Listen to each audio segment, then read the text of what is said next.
Hello and welcome to the second episode of the Self++ Incre-mental podcast. Improve your mindset to become more independent. My name's Jonathan Laylaws and I'll be your host. In this episode, I'll be talking to the fantastic Kat Barlow from Empowerment Ethos about self-care and living life to the fullest. This podcast is brought to you by Self++ Coaching and Training Service. The participants build the mindset they need to become independent. Visit our website at selfplus.plus. Good morning, Kat. So thank you so much for joining us on the Incre-mental podcast today. Tell me a bit about what you do.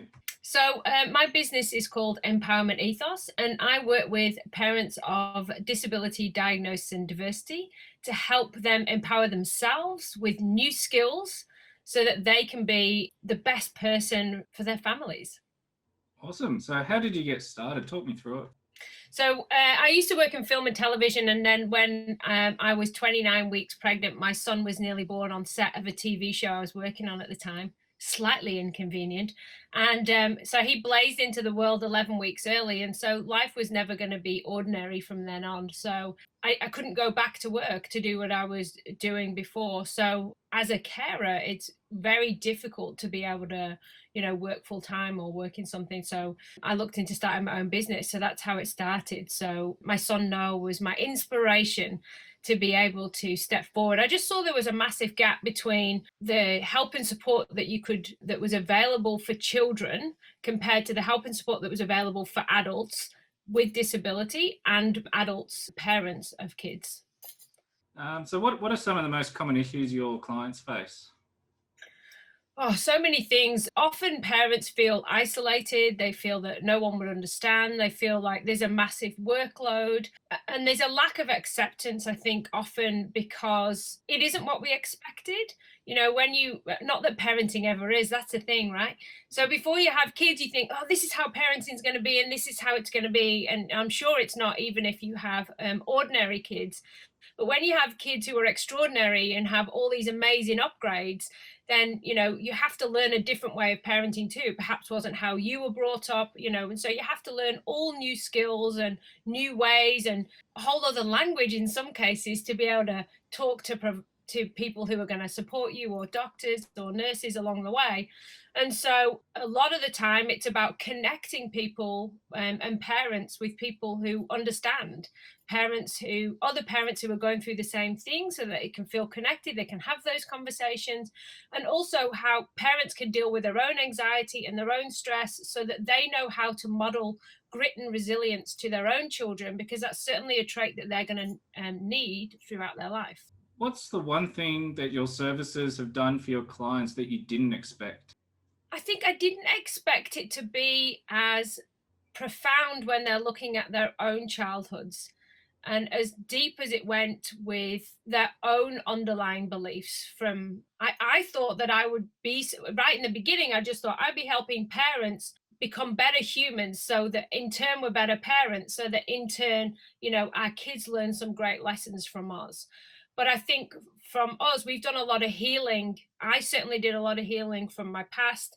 And, people along the way have done a lot of healing just on themselves, irrespective of parenting and the children they're bringing up. But of course, when we heal ourselves, we're a lot more available to our kids, ordinary or otherwise, to be able to be there for them. So to be able to support them with their own anxiety, their own stress, because we know how to deal with it ourselves now. Whereas before, I think right at the very beginning, I was so stressed, I felt so isolated, I felt quite angry. And all of those were survival mechanisms because I didn't know how to show up. And I was so scared for what the future was going to be, that instead of me dealing with it properly, I just, manifested pain and anger and distress and horror all of the time, instead of being able to sit in it and understand what was going on for me first. And so I think it's been a great thing to be able to see us all sort of change and grow together and learn new skills, irrespective of our parenting, to make us better people. Was there a turning point from when you went from all that anger and resentment and anxiety to how you are now? Yeah, it was literally a phone call I got. So I got a phone call from the doctors, and it was it's almost comical to look back on now, because he did say, "Are you sitting down?" And I remember at the time going, "That's something that happens in the movies. Like that's a thing that you say on a TV show, or I've heard that on Grey's Anatomy before. I've heard that. It's not something people say in real life." But then here it was, and I thought that was a bit strange. And then he went on to say that they weren't overly excited about Noah's prognosis, and that they weren't optimistic about what was going to happen to him, and what his life expectancy was going to be, and what his condition would be. And so I literally, after that phone call, sobbed for 2 weeks, like just sat and sobbed, and tried to parent and tried to look after him and did all those things. But I was so confronted by what had happened that I didn't know how to show up anymore. And I think that was my rock bottom, like the real darkness. And then after about 2 weeks of doing that, I literally just went, right, well, I can't live like this anymore. I'm done. And I'm not saying that that's ordinary thing to do, but that's what happened to me. And I just literally made a choice that day to live better, to be better for him, to grow myself into a person that can honor his life, whatever that looks like, so that I can be the best person for me. And then, that then started me on an absolute catalog line of learning courses and learning about neurology and brains and research and all sorts of stuff, so that I could support him and support me. So Noah's accomplished quite a lot in his short years. Can you go through some of the things that he's done? So many things. Well, how much time do we have? I know, right? I know. I remember going through his stuff, and I was like, "Oh, Noah did this, and he sold this, and he's done this." So he has his own website. It's called Living Lifeless, and so that started way back when he was 3 and 4 years old. We started this thing called Living Lifeless, where it was about making memories every day. And so we made a list together of the things he wanted to do. And of course, when he was 3, it was like drive a truck, hug a seal. That was actually on the list. Hug a seal, drive a dump truck. It was mainly around dump trucks, tractors, standing on tables, anything that would, a 3-year-old would like. And it wasn't things that were huge all the time. It was other small, really beautiful things. And so he then started a website called, later on when he was 8, called Living Lifeless, so we can help other people. He was on at me about it yesterday, because he's like, I need an ebook. People say I need an ebook. So that's what we did yesterday. We wrote a new ebook for his website. I was like, as if I haven't got enough to do, but sure, let me write you a special ebook. So anyway, so that's what we did yesterday, to teach other people. So there's a PDF download on there, so people can learn how to do it for themselves. Because ordinary kids or extraordinary kids and everybody in between, especially grown-ups, we forget what's important for us. What makes you happy? What do you do for fun? And as grown-ups, we're often like, I have lost myself. I don't, what are you talking about? Have fun. What is this have fun thing? And so Living Lifeless is about that. It's about reconnecting to what we want, what our souls want, so that we can, do fun things. He's written a book called Beryl the Ninja Chicken, and his second one's on the way. It's called Beryl the Ninja Chicken Makes a Bad Decision. Because Beryl's very naughty. Yeah, he did that, and then he's the, what is the right word, ambassador, or the for the mitochondrial foundation, for the Mito Foundation, and he's won 2 awards with the Mito Foundation for fundraising. He just got another certificate the other day for a youth award for his fundraising and his ambassadorship. And he walked a kilometer on his walker over 10 days. So he did 100 meters a day on his walker, up the street. Why he chose to go up the street, I'll never know. But anyway, never tell a 10-year-old what to do, right? Because it doesn't go down well. So he walked up the street. Yeah, so he's an extraordinary sausage. But I think I put that down to how you model what their capacity is and what they can and can't do. And I've learned a lot from adults with disabilities about how they wanted people to show up for them, or how they did have people show up for them. And I take my lessons from people who've been there, because I obviously don't know what it's like to have a disability. So, I see it in Noah, but his journey is not mine, and I don't know how, he lives how he lives, and it's nothing to do with me. So, yeah, I take a lot of my lessons from adults with disabilities who I say, what should I do about this? What should I do about this? I remember the first time Noah played sport and they pushed him out of his wheelchair intentionally. And I was just, for a minute, I had a little parenting moment. I was like, and I was like, actually, yeah, because he needs to learn, what it's like to fall and how to get back up and all of that stuff. So yeah, I learned a lot of my incredible lessons through the sports that he now plays as well, because he's the mascot for the wheelchair team for Richmond Football Club. Just to add to his list of things. Impressive list of titles there. Yes.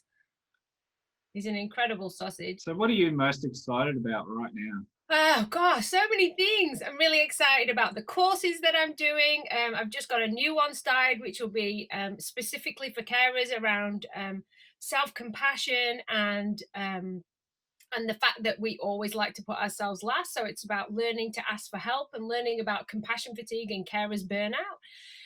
So I just started that, so I'm very excited about that. And I'm excited about some great JVs coming down the line with some Paralympic athletes, which I can't speak about yet. But it's going to be awesome. And yeah, all of the things actually. Like I feel at the moment, and Noah's podcast, he's got a podcast too, called Voices, and that's going great guns too. So yeah, it's good. What's your best tip for making the world a better place? Oh, be kind, but be kind to you too. So have courage and be kind, and kindness. We often give kindness to everybody else, and we're like, oh, I'll help you and I'll do this, and we forget ourselves in being kind. And self-compassion and the ability to be kind for ourselves is, a skill that's often missed, and it's absolutely essential if we want to learn what resilience or grit and peace and calm and stillness in a life which is often filled with adversity and stresses that perhaps we weren't anticipating, and that's for all humans. Then kindness is everything. That ability to just give ourselves a break and talk to ourselves in our heads the way we would our best friend. Because often, if we talk to other people the way that we would talk to ourselves in our head, we wouldn't have anybody else to talk to.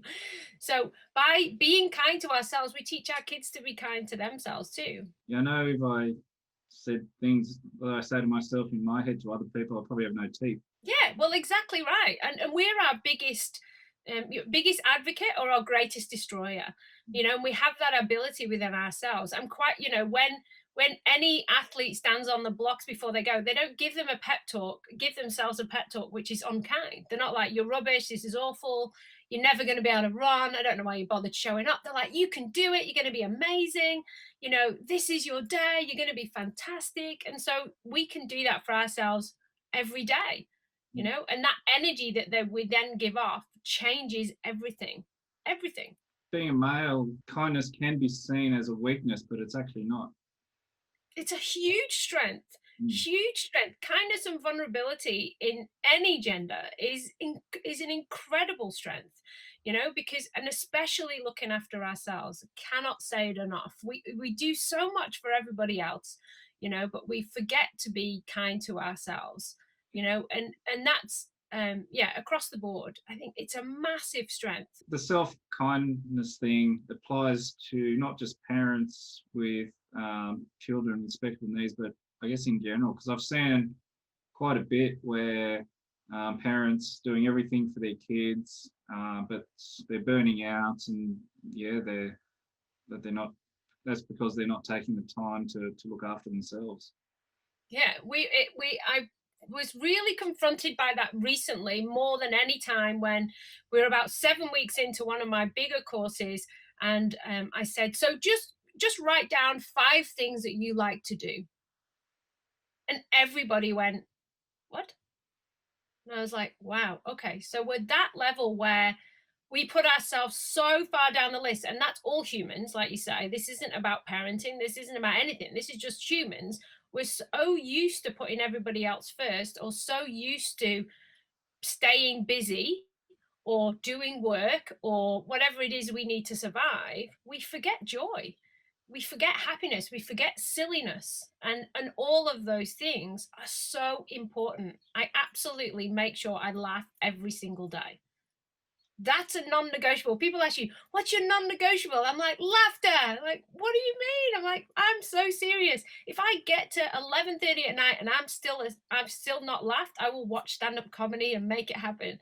And I would do that when Noah was in hospital. I would do that when he was in the ICU. Like, I would do it. I never stop, because joy is really, really important. And being able to tell our nervous system that there's peaceful places and that there is another feeling, and it doesn't have to be anxiety or it doesn't have to be stress, is so important. Find peace in those micro moments. Laughter, man. Found another one that helps as well is the sense of gratitude. Um, Yes. so when I had some anxiety issues a while ago, just having that sense of gratitude really grounded me. Yeah, because then also you teach your brain a different way of looking at things. So our brain is pre-wired to look for negative things in negative situations. So when you're stressed, your brain is pre-wired to look for more stressful things to be stressed about. And that's called the negative bias. Such fun. Thank you, brain. Amazing.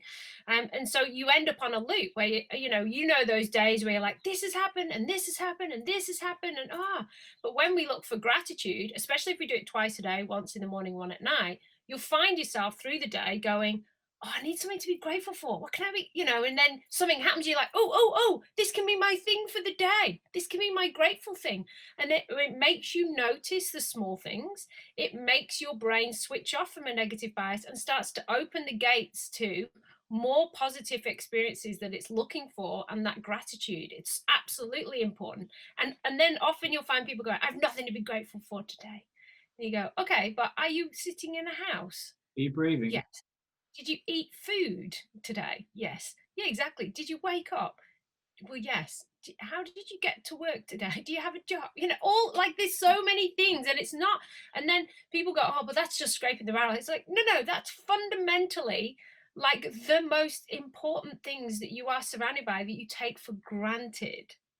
It's not that you don't need to be grateful for those things. Like, so often we take things for granted, and having a glass of water, like, I'm so serious. Like, who has clean water and be able to just go to my tap and turn it on? Absolutely, I can be grateful for that, if that is what I'm being grateful for today. You're so right. It's so important. And do you know that if you write it down, this is my new thing, if you write it down, you get a double hit, because your brain will experience it this when you write it down. So if you have the experience of gratitude, so I go, oh, my glass of water, very grateful for my glass of water, then later on I write it in my gratitude journal, your brain will experience the same joy of the first time again, and it doesn't know the difference between a remembering or an experience at the time. So you get a double hit, boom, of the positivity and gratitude. So write it down. Yeah, love it. Love brains. Well, thank you so much for your time this morning. So where can our listeners connect with you online if they want to use your services? Oh, I'm all over the place. You can find me on Facebook, Kat Barlow, Empowerment Ethos. You can find me on my website, empowermentethos.com. You can find me on Insta, Empowerment Ethos. It's always a fun one to remember. Oh, and I'm on LinkedIn too.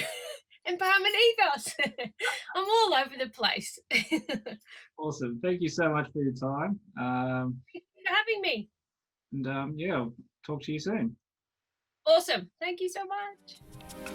Thank you for listening to this episode of Incre-mental. Please hit the subscribe button so you can get notifications when our new episodes get released. If there's anything you'd like us to talk about on this podcast, please visit our website selfplus.plus and get in contact with us. Until next time, see you soon.